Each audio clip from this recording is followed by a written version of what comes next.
the star of Christmas. In Matthew chapter 2 verses 1 and 2, we read like this: the wise men came from the east to Jerusalem, saying, where is he that is born, the King of the Jews? For we have seen his star in the east and have come to worship him. When Jesus was born, a star appeared in the sky, and this star was known as his star. This star was brighter than all other stars, and the only purpose why God created the star in the sky was to be a guide and bring people to Jesus. When we guide people to Jesus, we will also be known as his star. But to guide people to Jesus, we need to be like the star of Christmas, which was brighter than all other stars. Imagine if all stars are the same, how will they follow the star? They will get confused. And that is what is happening in the world today. People are seeking for the truth. People are seeking for the light. Youngsters are running after drugs, alcohol, and lust because they cannot find a brighter star in their families, in their church, or in their city. And that is why they are running in confusion. We need to be brighter than all other stars. Only then can we lead people to Jesus. And if your light has to shine bright, you need to be closer to Jesus. This Christmas, can we take a decision and say, I too want to be his star? Secondly, Matthew chapter 2, verse number 7. I believe that when the wise men came to Jerusalem just looking at the star, and they saw the glory of the palace, they saw the king's love, the king's offers, they thought that surely Jesus was born in the palace because he was known as the King of the Jews. And so what they did, they took their eyes off the star, his star, and they went into the palace with King Herod. Herod's palace was with beautiful decorations, latest interiors, so many pools and gardens surrounded with comfort and riches. There was a lot of food, plenty of drinks, and I believe everybody were rejoicing. But the wise men, they were not rejoicing. They were sitting very sad. I think the king must have asked, what happened to you, O wise men? Why are you sad? And they looked at the king and said, O king, your palace is beautiful. You have everything in the palace. You are such a loving king. But one thing we don't find here, we cannot see our Jesus. And until we find Jesus, we will not be happy, because we have come seeking for Jesus. And unless we find Jesus, we will not be happy, my dear king. Where is Jesus? In a storm, he will be the Prince of Peace. In a famine, he will be the one who feeds us. In sickness, he is the healer. He is the Savior of the world. And unless we find Jesus, we will not be happy, my dear king. Why I tell you this, my dear friends, is today you may get the biggest cars, the biggest luxury, the richest people may be your friends. You may be highly influential. But unless you get Jesus, you will never be happy forever.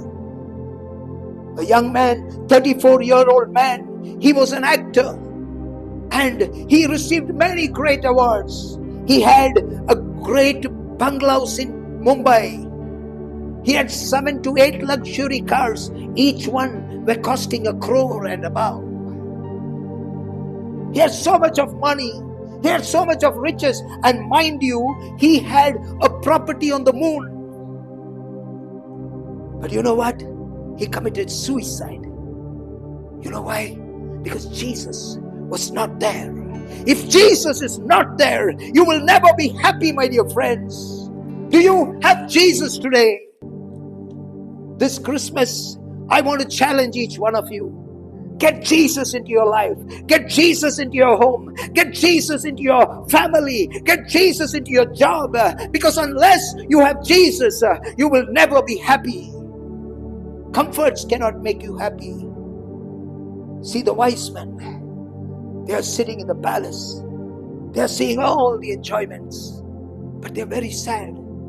Because they said, unless we find Jesus, we cannot be happy. I want to take a decision today that I will keep Jesus in my life. I will keep Jesus in my home. And I will keep Jesus in my heart.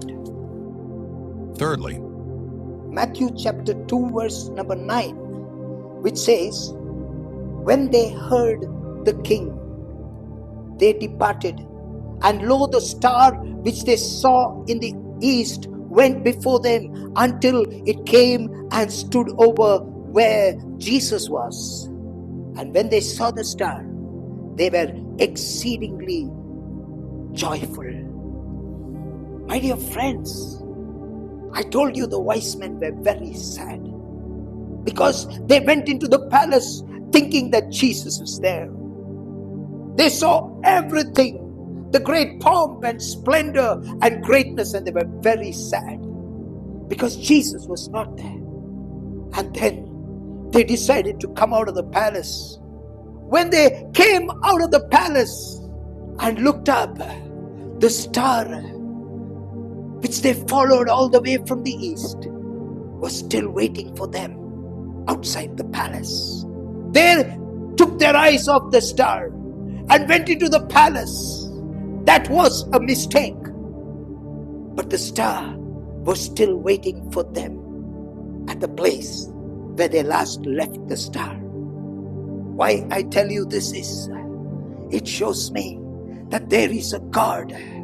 Even though we take our eyes off Jesus, even though we make mistakes, even though we leave my God, He still waits for you at the place where you last left Him, because He loves you so much. That is the good news of Christmas, my dear friends, that there is a God who waits for you even when you leave Him. Today Jesus is waiting for you, my dear friend. See the star waiting for a group of failures.